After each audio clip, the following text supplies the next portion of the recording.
Astaghfirullah Rabbal baraya Astaghfirullah Minal khotoya Rabbi zidni Ilman nafi'a Wa wafiqni Amalan solihan. Do you ever hear that lyric? Yeah, that's one of part of Syair Tanpa Waton. Syair Tanpa Waton was made by Kiai Haji Hashim Asyari, which was introduced by Gus Dur. I think one of you has heard this name. Abdurrahman Wahid is a phenomenal figure who, with his unique, distinctive style, his thought and action during his lifetime often caused a controversy. And now, I will tell you about his profile. Gus Dur always be remembered as a controversial president who made erratic decisions, but which were intended for good of Indonesia. He was a Muslim cleric who enlightened not only his followers, but people of other faith and atheists. A sincere defender, the minorities and the oppressed, he never failed. Soft jokes. He also a leader who, with the unique ways, normalized the military from the super body into defense force that directed guns at the external enemies rather than own people.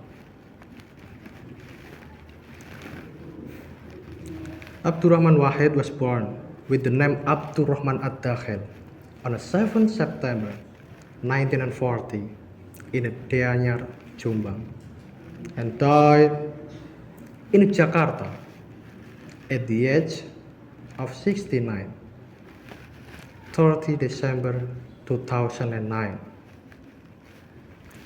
He was the eldest of his father's son, Kiai Haji Hashim Asyari, who is the founder of Tebu Ireng Jombang Islamic Boarding School and the pioneer of the Jamiah Nahdlatul Ulama, the largest organization in Indonesia.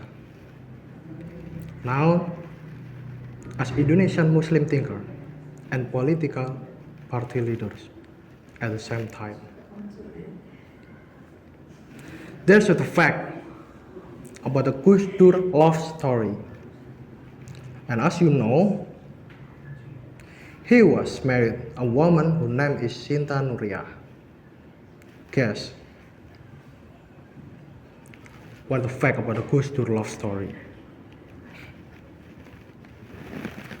What interesting that Sinta, who has been proposed to Gus Dur as a wife when she was a teenager, exactly is 13 years old. Can you imagine that? When you was a teenager, someone from somewhere else come into front of you and ask you to engagement with him. How do you feel?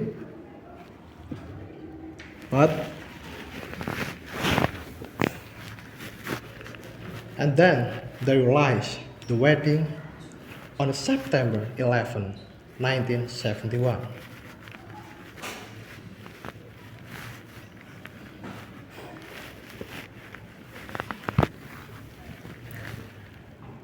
Oh my darling, are you shining just for me? Oh my darling, there's so much that I can see. Who knows? I vary from the first doa I share with you. That's now our dreams, they finally come true.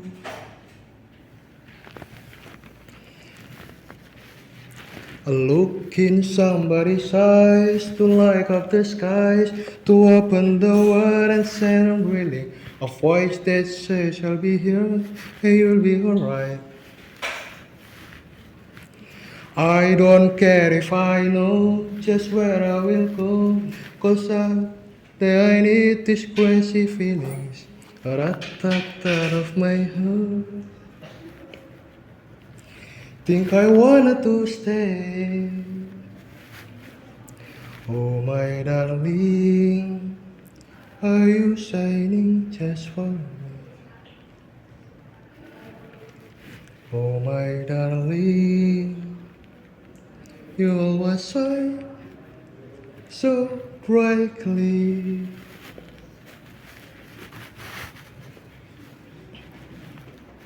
And after that, he was blessed with 4 children.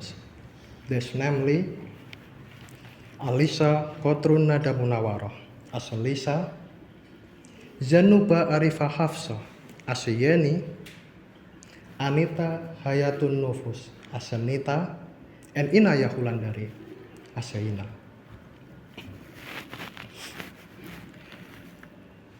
Gus Dur became a president after 15 years leading Nahdlatul Ulama, the country's largest Muslim organization in Indonesia. And after surviving repeat attempts by then President Suharto to oust him from his NU. You know that at the time, the Indonesian economy was in extremely slow process of recovery from the Asia financial crisis and the fall of Suharto in May 1998. Indonesia, the segment of Asia, was bring to becoming a failed state.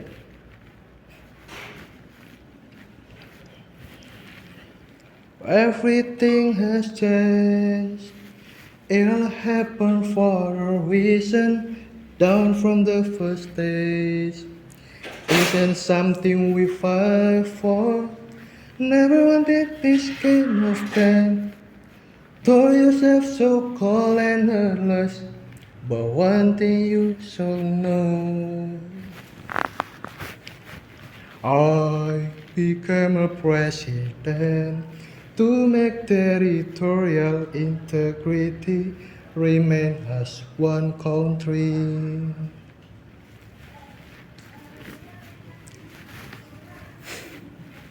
So, became a president. What is biggest legacy for this nation? For the minority groups, Gus Dur was an icon of equality. He abolished the long racial discrimination against the Chinese. He declared Imlek, the Chinese New Year's, and a public holiday. And when he visited Jayapura in December 1999, he renounced the province of Papua. He respected the Papuans at their dignity. So, there's the step has been taken Gus Dur to resolve the conflict in Papua. When Wiranto asks or Wiranto report to Gus Dur about the rising of Bintang Kejora, a free Papua organization flag. At the time, Gus Dur then asked Wiranto,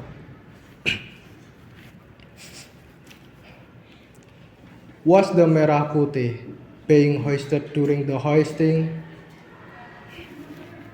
Yes, there's only one. It's tall. And then Gus Dur asked Wiranto to just let the Bintang Kejora fly. Gus Dur also asked Wiranto to regard the flag as a banner. You must change your mind. What's so hard about thinking a Bintang Kejora as a banner? Football has many flags too. Gus Dur told Wiranto at the time. Wiranto explained that Gus Dur wants to Papua to feel comfortable in their expressing the cultural identity. That's why they will be also comfortable at their status as Indonesian citizen.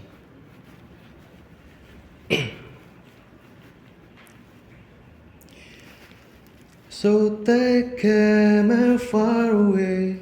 I've never been so wide awake. I just want to Papuan people to feel so comfortable. They comfortable with them fly, the laughing burning in their eyes. At the same time they also learn to be loving Indonesia. Change name Irian Jaya to Papua. Gus Dur didn't want much time to taking steps to resolve the conflict in Papua. Although it was a limited invitation, the discussion was attended by many Papuan community leaders. After the listening, Gus Dur then decided to change name Irian Jaya to Papua.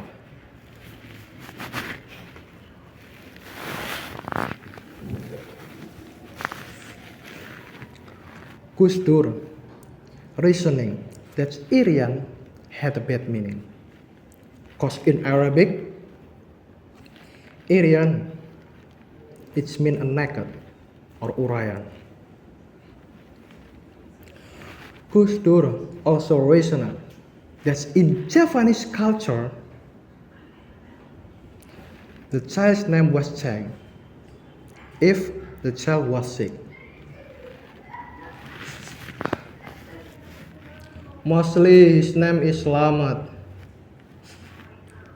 but now I'm changing the Irian Jaya to Papua, said Gus Dur at the time.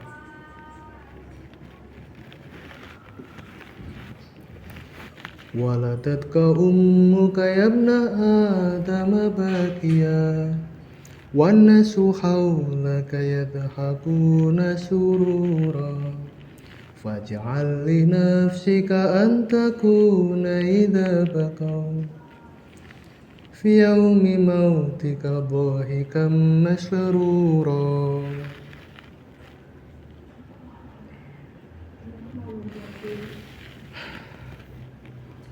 And for now, I have been finished to tell you about this story. And that's me. The story has been ended.